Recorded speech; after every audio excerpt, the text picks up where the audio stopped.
She raised the abandoned baby as her own pup. When word got out in this small Midwest town, folks were speechless. How could a stray dog shield and feed a human newborn? Where did this infant even come from? And why did that mutt guard her like a mama bear? What unfolded next will melt your heart and redefine true love and loyalty. Stick around till the end. It'll hit you harder than you expect. If this tale moves you, smash that like button, subscribe, and ring the bell so you catch every real-life miracle. Here we go. The wind howled like a freight train that January night in Dearborn Heights, Michigan.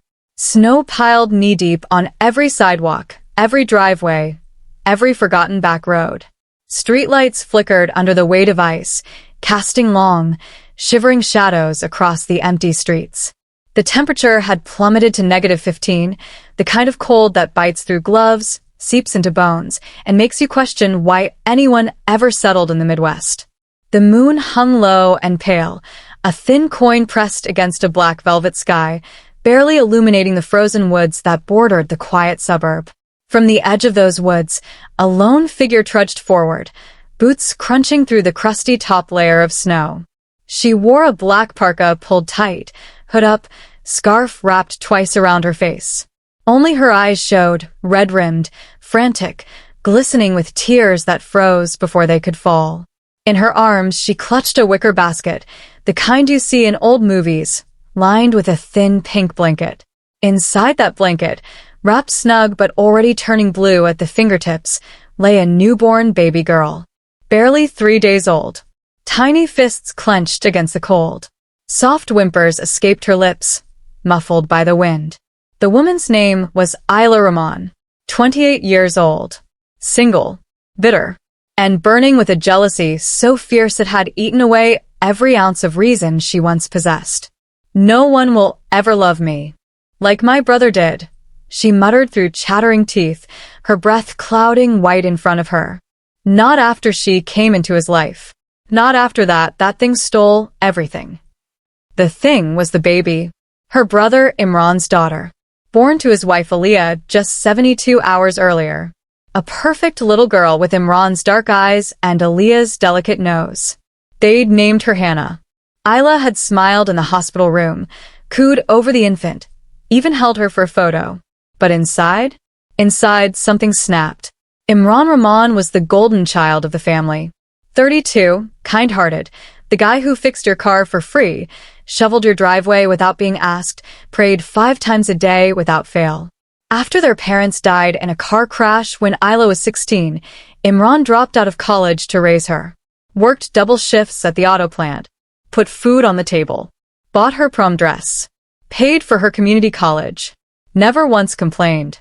To Isla, he wasn't just a brother. He was father, mother, best friend, hero. Her entire world. Then Aliyah entered the picture. Soft-spoken schoolteacher. Warm smile. Gentle laugh. Imran met her at the mosque during Ramadan. Married her 6 months later. Isla tried to like her. Really, she did.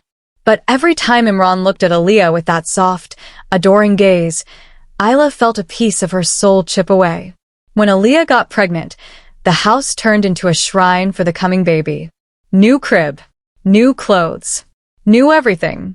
Imran's nights were spent assembling furniture, reading baby books, whispering to Aliyah's belly. Isla's laughter faded.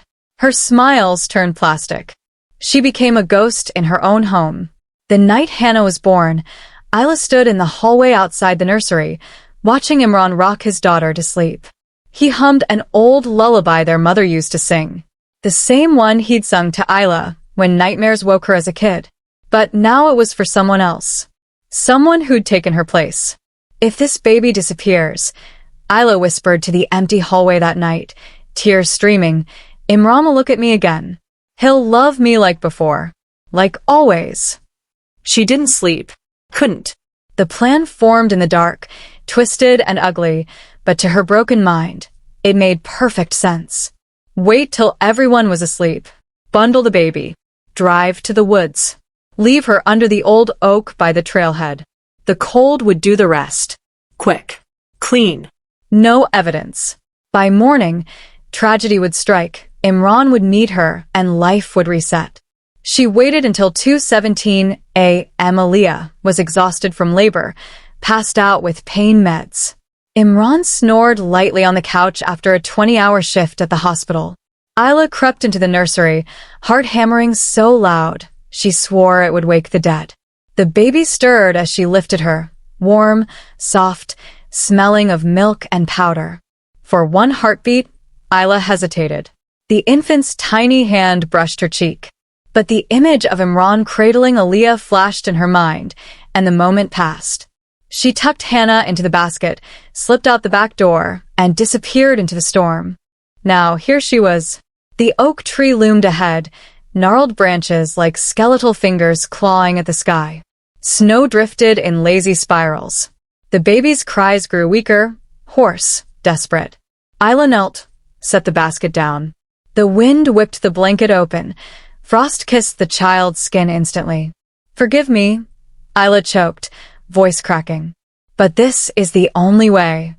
She pressed one trembling finger to the baby's cheek, warm, impossibly soft. A single tear dropped from her eye, landed on the infant's forehead, froze into a tiny crystal. Then she stood, turned, and walked away, boots crunching, shoulders shaking.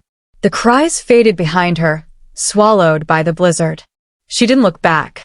The baby lay alone, lips turning purple, breath shallow. The forest was silent, but not empty. From the underbrush, a pair of glowing amber eyes watched. A stray dog, thin, matted brown fur, ribs visible, had been foraging for scraps near the trail. She'd once belonged to a family down the block, but they moved last summer, left her behind. She'd survived on garbage, kindness from joggers, and sheer stubbornness. Her name, if she'd ever had one, was long forgotten. Now she was just that mutt by the woods. The cries reached her ears. High, fragile, human. She tilted her head, ears perked. Sniffed the air. Milk. Warmth. Fear. Something deep inside her stirred. An ancient pull. Older than domestication. Older than breed. Motherhood. She'd whelped a litter last spring in an abandoned shed deeper in the woods. 3 pups.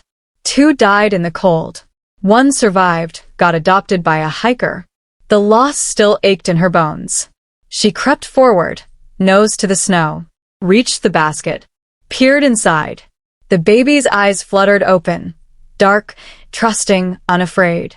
The dog sniffed the blanket, the tiny hand, the soft cheek. Then, gently, oh so gently, she grasped the blanket's edge in her teeth and pulled. The basket tipped. The baby slid into the snow with a soft thud. A whimper. The dog froze, ears flat. Then she nudged the infant with her nose, rolled her back into the blanket, and lifted again. This time by the scruff of the fabric, like she would a pup. She dragged the bundle through the drifts, paws sinking, breath steaming. The shed was a quarter-mile in an old gardening shack, door half off its hinges, roof sagging. Inside, straw littered the floor. A corner held a nest of old blankets where her surviving pup had once slept. She laid the baby there, curled her body around the tiny form like a living furnace, licked the frost from the cheeks, the fingers, the toes. Her rough tongue warmed the skin. The baby's cries quieted. Tiny fingers tangled in fur. For the first time since leaving the hospital, the infant slept, deep, safe, surrounded by heartbeat and warmth. Outside, the storm raged on. Inside, a miracle began. Dawn broke gray and sluggish. Snow still fell, but lighter now. Yusuf Khan, 35, farmhand, widower, childless, trudged along the tree lane with his goats. He wore a thread 20-year-old Carhartt jacket patched with duct tape, beard iced over, thermos of coffee steaming in his gloved hand. He'd lived in Dearborn Heights his whole life. Knew every trail, every tree, every stray that wandered the woods. He whistled low to keep the goats moving. Then he heard it. A sound that didn't belong. Not goat, not bird, not wind. A cry soft, human, coming from the old shed. He stopped. Goats bleated in confusion. He followed the sound, boots crunching, heart picking up speed. pushed open the shed door, and froze. There in the corner lay a dog. Brown, skinny, curled protectively around a baby. A human baby. Pink blanket. Tiny fists. The dog's head snapped up, amber eyes locked on him. A low growl rumbled in her throat. Hackles raised. Teeth bared just enough to warn, "Come closer and die." Yusuf's breath caught. "Ya Allah," he whispered, voice barely audible. "What in the world?" He knelt slowly, palms open. The baby stirred, let out a soft coo. The dog's growl deepened. Yusuf spoke again, softer. "Easy, girl. I see you. I see what you did." His voice was warm, steady, the tone he used with skittish animals. "You're a mama now, huh? Good job. Real good job." He inched closer. The dog watched every move. When he was an arm's length away, he extended a hand, slow, non-threatening. She sniffed, licked his knuckles once, then relaxed, tail thumping weakly against the straw. Trust. Earned in 30 seconds. Yusuf scooped the baby gently, wrapped her in his coat liner. She was cold but alive, miraculously. "You saved her," he murmured to the dog. "Come on, let's get you both warm." The dog stood, legs shaky from hunger, and followed him out. 3 figures against the white, a poor farmhand, a stray mutt, and an abandoned child. None of them knew it yet, but that walk would rewrite every destiny tied to that frozen night. The little farmhouse sat at the edge of the woods, peeling white paint, tin roof, one chimney puffing lazy smoke. Amira Khan, Yusuf's wife, 33, soft-eyed, childless after 5 miscarriages, was kneading dough when the door burst open. Snow swirled in. Yusuf stomped boots, baby bundled against his chest, dog trailing behind. "Amira," he said, voice tight. "We got a situation." She turned, flour on her cheeks, and gasped. "The baby." "The dog." The look on his face. She dropped the dough, rushed over. "Where? How?" "Found her in the shed. This one," he nodded at the dog, "kept her alive all night. Curled around her like a heater." Amira took the infant, cradling instinctively. The baby rooted against her shirt, hungry. Tears filled Amira's eyes. "She's freezing." "Yusuf, get blankets. Milk. Everything." They worked fast. Warmed formula in a bottle.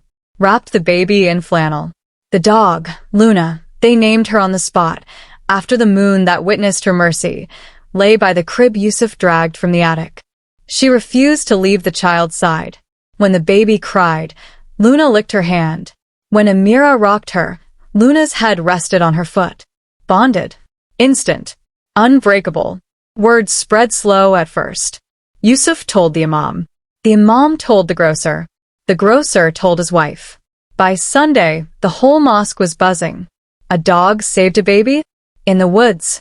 Who leaves a child to die? Police came. Questions asked. No missing persons report matched. No footprints, but ILA 12 leads. Case went cold fast, small town, big storm, no evidence. Across town, in the big house with tall windows, Aliyah Rahman woke screaming from another nightmare. Empty crib. Missing blanket. Imran held her as she sobbed. "She's gone," Aliyah whispered. "My Hannah." Someone took her. Imran's eyes were hollow. He'd searched every hospital, every shelter. Nothing. Isla hovered in doorways, pale, silent, bringing tea no one drank. Spring thawed the snow. Fields turned green. Wildflowers bloomed. Laughter returned to the farmhouse, but not the big house. Baby Jana, she renamed her, gift from heaven, grew chubby and giggly. First steps at 10 months. First word at 13. Mama. Said to Luna, tail wagging like a metronome. Amira laughed through tears. Guess she's got 2 mamas now. Luna aged gracefully. Gray muzzle. Slower gait. But her eyes stayed sharp, especially around Jana. Bath time, Luna sat guard. Nap time, curled by the crib. Nightmares. One lick and peace returned. The dog, who had nothing, gave everything. Years passed like pages in a storybook. Jana turned 7. Curly hair, sun-kissed skin, eyes that sparkled like Imran's, but none of them knew it yet. She chased goats with Yusuf, baked with Amira, read picture books to Luna, who listened like she understood every word. Then fate moved houses. Imran and Aliyah, broken by grief, sold the big house. Bought a smaller one on the edge of the woods, same street as the farmhouse. Needed fresh air. New start. Their son Ahmed, 6, bounced off walls with energy. But Aliyah's heart stayed cracked open. First meeting. Amira and Aliyah. Clay pots. Small talk. Got a daughter, Jana. Aliyah froze. Jana? Whispered like a prayer. That's beautiful. Eyes searched Amira's face, then the path where a little girl ran with flowers. Mama. Both turned. Aliyah's pot slipped. World tilted. Coincidence became obsession. Aliyah watched from windows. Jana's laugh echoed through thin walls. Same tilt of head. Same dimple. Imran dismissed it. Grief plays tricks. But doubt seated. Playdate gone wrong. Ahmed and Jana over a wooden horse. Push. Shove. Jana fell. Isla, visiting, stormed out. Saw the girl. Froze. This can't be. Flashback to snow. Basket. Cries. Rage and terror collided. I left you to die. Screamed loud enough for neighbors to hear. Jana ran crying. Luna growled from the fence. Recognition in those amber eyes. Storm night. Lightning. Thunder. Isla slipped through shadows, rope in hand. Madness in eyes. If she talks, I'm finished. Window creaked. Luna lunged. Bite deep. Screams. Chaos. Doors burst. Truth exploded like the storm. Aliyah collapsed at Jana's feet. My Jana. Imran staggered. Isla confessed through sobs. Jealousy, abandonment, the oak tree, the cold. Luna collapsed, last strength spent. Jana wept over fur. Wake up, Mama Luna. Hospital. Infection. Isla's machines flatlined. Tell Jana sorry. Gone. Dawn. Hugs. Tears. Two families blurred into one. Jana split time. Cookies with Amira, stories with Aliyah, fields with both dads. Luna's grave by the woods. Wildflowers every week. Here lies the dog who taught humans loyalty. Sunset call to prayer. Forgiveness settled like dust after rain. A stray mutt with no home, no voice, no reward showed the world what love really means.